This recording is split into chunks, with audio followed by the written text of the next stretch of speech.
সবাইকে শুভেচ্ছা। প্রিয় শিক্ষার্থী, কেমন আছো তোমরা? নিশ্চয়ই অনেক ভালো আছো। তো আজকে আমরা যে বিষয়টি নিয়ে আলোচনা করব, তোমরা দেখতেই পাচ্ছ যে জৈব যৌগের নামকরণ। আজকে আমরা ইথারের নামকরণ নিয়ে আলোচনা করব এবং ইউপেক পদ্ধতি অনুযায়ী ইথারের নামকরণ কিভাবে করতে হয় সেটি নিয়ে আজকে আমরা আলোচনা করব। তো গত যে ভিডিওগুলো আমি করেছিলাম নামকরণের, সবগুলো ভিডিও তোমরা আমার ফেসবুক পেজ এবং আমার ইউটিউব চ্যানেলে তোমরা পাবে। আর আমার ফেসবুক পেজ এবং ইউটিউব চ্যানেলের লিঙ্ক তোমরা এই ভিডিওর নিচে স্ক্রল হচ্ছে, এখানে তোমরা সবকিছু পেয়ে যাবে বিস্তারিত।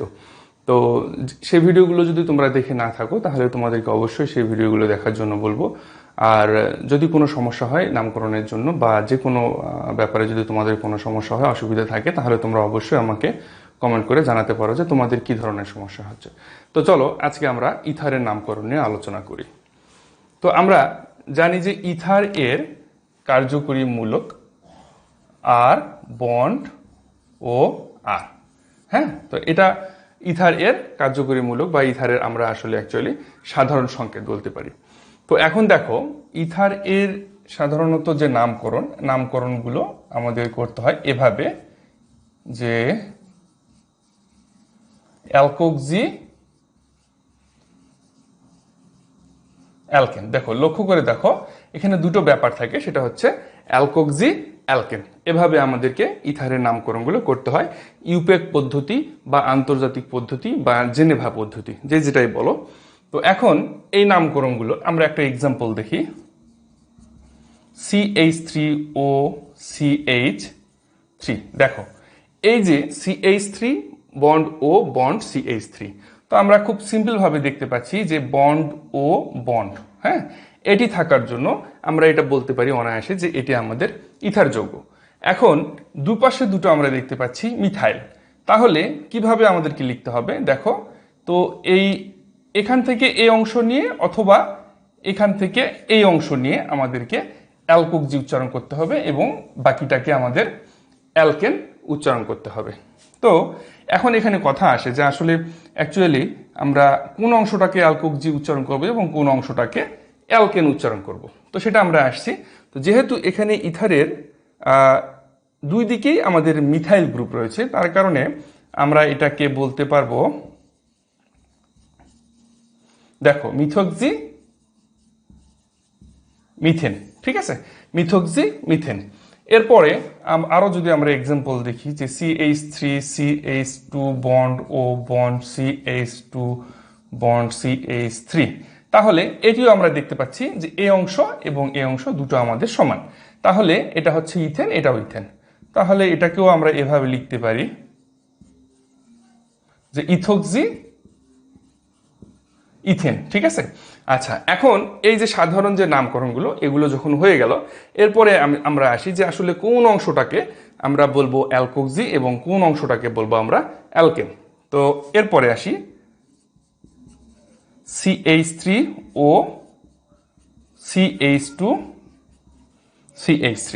দেখো, এই এক্সাম্পলটা লক্ষ্য করে দেখো, এই এক্সাম্পলে আমরা দেখতে পাচ্ছি কি যে এখানে ইথারের কার্যকরী মূলকের এক পাশে রয়েছে আমাদের মিথাইল আর এক পাশে রয়েছে আমাদের ইথাইল। যখন ইথারের কার্যকরী মূলকের দুই দিকে যখন অসমান থাকবে তখন আমাদের এই অ্যালকোক্সি ফাংশনটা খুব ভালোভাবে অ্যাপ্লাই করতে হবে। লক্ষ্য করে দেখো, তো কখন আমরা অ্যালকোক্সিটা উচ্চারণ করব?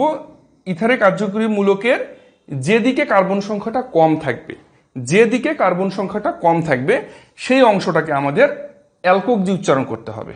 দেখো, তাহলে এই অংশটা নিয়ে আমাদের অ্যালকোক্সি উচ্চারণ করতে হবে। ওকে, এই অংশটা নিয়ে আমাদেরকে কি উচ্চারণ করতে হবে? অ্যালকোক্সি। আর এই অংশটাকে আমাদের যেটা অ্যালকেন অর্থাৎ সরল অ্যালকেন, এটা আমাদের উচ্চারণ করতে হবে। তাহলে এই অংশটা অ্যালকোক্সি উচ্চারণ করতে হবে। এখানে আছে আমাদের এক কার্বন মিথেন, তাহলে এটাকে আমরা নামকরণটা হবে আমাদের এরকম, দেখো, মিথক্সি। হ্যাঁ, মিথক্সি। আর এ পাশে আছে আমাদের দুই কার্বন, তাহলে দুই কার্বন থাকলে কি হয়? ইথেন। ওকে, আমার মনে হয় যে নামকরণের এই যে প্রক্রিয়াটা, এই প্রক্রিয়াটা একেবারেই তোমাদের কাছে পরিষ্কার হয়ে গেছে যে কোন অংশটা আমরা অ্যালকোক্সি উচ্চারণ করব এবং কোন অংশটাকে আমরা অ্যালকেন উচ্চারণ করব। যে অংশটা আমাদের কার্যকরী মূলক ইথারের যে অংশে যেদিকে কার্বন সংখ্যাটা কম থাকবে সেই অংশটাকে আমাদের অ্যালকোক্সি উচ্চারণ করতে হবে এবং বাকি অংশটাকে আমাদের অ্যালকেন উচ্চারণ করতে হবে। তো আমরা আরো কিছু এক্সাম্পল দেখে আসি। এই এক্সাম্পলটা দেখো, এই এক্সাম্পলটাতে আমরা দেখতে পাচ্ছি যে এখানে আমাদের একটা সরল শিকল রয়েছে এবং তার সঙ্গে এখানে আমাদের বন্ড ও বন্ড CH3, ঠিক আছে, এটি যুক্ত আছে। তো স্বাভাবিকভাবে এখানে আমরা বন্ড ও বন্ড এটি দেখে আমরা বুঝতে পারছি যে এই যৌগটা আমাদের কি ইথার যৌগ, ঠিক আছে। এখন যৌগটা আমাদের নামকরণের জন্য প্রথমে আমাদের কি করতে হবে, নাম্বারিং করতে হবে। তো নাম্বারিং করার জন্য আমরা কি করব, আমরা খুব সহজভাবে বলতে পারি যে এটি আমাদের মূল শিকল, তাই না? তো তোমরা আবার অনেকেই বলতে পারো স্যার এই দিকে মূল শিকল হলো না কেন? এদিকে মূল শিকল হবে না এই কারণে যে আমি তোমাদেরকে এই বিষয়টা আগেও বলেছিলাম যে সেটা হচ্ছে যে সকল কার্যকরী মূলকের মধ্যে কার্বন বিদ্যমান থাকবে সেই সকল কার্যকরী মূলকের কার্বনটাকে আমাদের নাম্বারিংয়ে হিসাবে আনতে হবে, অর্থাৎ গণনায় আনতে হবে। তো এখানে যেহেতু আমাদের ইথারের ও রয়েছে, এখানে কোনো কার্বন নেই, তো আমরা এটাকে সংখ্যায় গণনার মধ্যে রাখতে পারি না, অর্থাৎ রাখা যাবে না, আন্তর্জাতিক যে পদ্ধতি রয়েছে। তো এখন আমরা বের করলাম যে এটা আমাদের মূল শিকল। তো মূল শিকল হওয়ার পরে আমাদেরকে নাম্বারিং করতে হবে। তো সহজভাবে আমরা বুঝতে পারছি নাম্বারিংটা হবে আমাদের এদিক থেকে 1 2 3 4 5। আচ্ছা, এখন দেখো, তো এটা আমাদের যেহেতু শাখা হিসেবে আছে, তো মূল শিকলও শাখা হিসেবে থাকতে পারে, এটা কিন্তু আমরা এর আগেও দেখেছি, ঠিক আছে। তো শাখাটা আমাদের কত নাম্বারের পজিশনে রয়েছে, 2 নাম্বার পজিশনে। তো 2 নম্বর পজিশনে কি আছে, এবং দেখো ইথার, এর সঙ্গে কি আছে, মিথাইল। তাহলে আমরা এটাকে খুব সুন্দরভাবে বলতে পারি 2 মিথক্সি। ওকে, 2 মিথক্সি আমাদের লেখা শেষ। এরপরে মূল শিকল 5 কার্বন, তাহলে 5 কার্বন হওয়ার কারণে কি লিখতে পারি আমরা, এটা আমরা সবাই জানি পেন্টেন। ওকে, 5 কার্বন হওয়ার কারণে আমরা এটাকে লিখতে পারি কি পেন্টেন। দেখো এক্সাম্পলটা মনে হয় তোমাদের কাছে খুব একটা কঠিন মনে হচ্ছে না, যে খুবই সিম্পল। এটা 2 নম্বর পজিশনে আমাদের ইথার কার্যকরী মূলক রয়েছে, যার কারণে এই পাশে মিথাইল একটা রয়েছে এবং সেটা সহ এটা আমাদের হচ্ছে মিথক্সি। 2 নম্বর পজিশনে আমাদের কি, তাহলে মিথক্সি লিখলাম। আর মূল শিকল আমাদের মূল শিকলে 5 কার্বন থাকার কারণে আমাদের এখানে লিখতে হলো পেন্টেন। ক্লিয়ার? আচ্ছা, আমরা আরো কিছু এক্সাম্পল দেখি। দেখো এখানে দুটো এক্সাম্পল আমি লিখেছি। তো প্রথম এক্সাম্পলটাতে আমরা আসি। প্রথম এক্সাম্পলটাতে আমরা দেখতে পাচ্ছি যে এটা একটা আমাদের যৌগ, এবং এই যৌগটাতে খুব স্পষ্টভাবে আমরা দেখতে পাচ্ছি যে মিথাইল ছাড়া আর আমাদের রয়েছে কি এখানে ইথারের কার্যকরী মূলক রয়েছে। তাহলে এই যৌগটি ইথারের যৌগ, সেটি আমরা স্পষ্ট হয়ে গেলাম। তো এখন আমাদেরকে দেখতে হবে যে প্রথমে আমরা জানি যে সেটাই আমাদের কি মূল শিকল কোনটি। দেখতে পাচ্ছি যে এটি আমাদের মূল শিকল। তো মূল শিকল যখন আমরা বের করলাম, এরপরে আমাদের কি করতে হবে, নাম্বারিং করতে হবে। তো নাম্বারিংটা আমরা কোন দিক থেকে করবো একটু লক্ষ্য করে দেখো। এদিক থেকে যদি নাম্বারিং করি আমরা 1 2 নম্বর পজিশনে আমার কি হচ্ছে মিথাইল। এদিক থেকে নাম্বারিং করলে 1 2 নম্বর পজিশনে আমার হচ্ছে ইথারের কার্যকরী মূলক। তো আমাদেরকে অবশ্যই এদিক থেকে নাম্বারিংটা করতে হবে, ঠিক আছে। আচ্ছা, নাম্বারিংটা শেষ হওয়ার পর এখন আমরা নামকরণে আসব। তো নামকরণে এখানে আমাদের শাখা রয়েছে কি মিথাইল। তাহলে মিথাইলটা কত নাম্বার পজিশনে রয়েছে, দেখো 3 মিথাইল। ওকে, 3 মিথাইল। এরপরে 2 নাম্বার পজিশনে আমাদের কি ইথার, এর সঙ্গে আছে মিথাইল। তাহলে আমরা 2, এটা কি লিখতে পারবো, মিথক্সি, ঠিক আছে। আচ্ছা, 2 মিথক্সি। আর আমাদের মূল শিকলে কার্বন সংখ্যা কয়টা, 4টা। তাহলে আমরা কি লিখতে পারবো, butane. Okay, butane, methane ethane propane butane. তো এখন দেখো এই এক্সাম্পলটা দেখো যে 3 মিথাইল, এটা 3 নম্বর পজিশনে আছে আমাদের মিথাইল, আর 2 নম্বর পজিশনে আছে আমাদের ইথার এবং তার সঙ্গে রয়েছে মিথাইল, যার কারণে আমরা বলতে পারি যে 2 মিথক্সি। হ্যাঁ, এটা তোমরা নিশ্চয়ই বুঝতে পারছো, 2 মিথক্সি। আর টোটালি 4 কার্বন হওয়ার কারণে এটাকে আমরা কি বলতে পারি, বিউটেন। আচ্ছা, নেক্সট এক্সাম্পলে আমরা আসি। নেক্সট এক্সাম্পলটা, এটা আমাদের লাস্ট এক্সাম্পল, কারণ ইথারের নামকরণগুলো একেবারেই সহজ, খুব বেশি এক্সাম্পলের প্রয়োজন আছে বলে আমার মনে হয় না। দেখো এখানে আমরা দেখতে পাচ্ছি যে এখানেও মিথাইল এবং ইথাইল ছাড়া আমাদের একটা রয়েছে কি ইথার।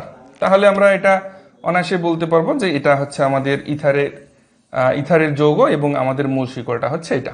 তো এখন মূল শিকলটাকে টার্গেট করার পর আমরা নাম্বারিংটা কোন দিক থেকে করব লক্ষ্য করে দেখো, 1 2 3 নম্বর পজিশনে মিথাইল এখানে, এবং 4 নম্বর পজিশনে আছে এখানে আমাদের ইথার।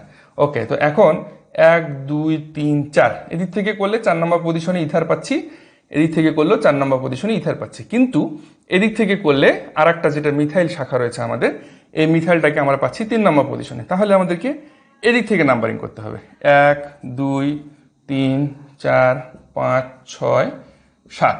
আচ্ছা, নাম্বারিং যখন শেষ, এরপরে আমরা কি করব, এই যে শাখাটা আছে আমাদের, শাখাটাকে নামকরণ করব। তো শাখাটা আমাদের কত নম্বর পজিশনে? 3 নম্বর পজিশনে। দেখো 3 মিথাইল, ওকে, 3 মিথাইল। এখানে লক্ষ্য করে দেখো আমাদের এই যে 4 নম্বর পজিশনে আছে আমাদের ইথার, এর সঙ্গে আছে কি আমাদের ইথেন। তাহলে এটা আমরা কি লিখতে পারি? 4 মিথেন ইথেন, ইথেন থাকার কারণে সেটাকে আমরা কি লিখতে পারি? ইথক্সি। হ্যাঁ, ওকে, এটা নিশ্চয়ই তোমাদের বুঝতে আর বাকি নেই যে 4 ইথক্সি। আর টোটাল কার্বন আমাদের কয়টা? 7টা। 7টা যদি হয় তাহলে আমরা কি লিখতে পারি? হেপটেন। ক্লিয়ার? ওকে, আমার মনে হয় এই এক্সাম্পলগুলো একেবারে ভেরি ইজি। ইথারের নামকরণ তেমন কঠিন কোনো বিষয় না, তো খুব সহজভাবে তোমরা এই নামকরণগুলো করতে পারবে।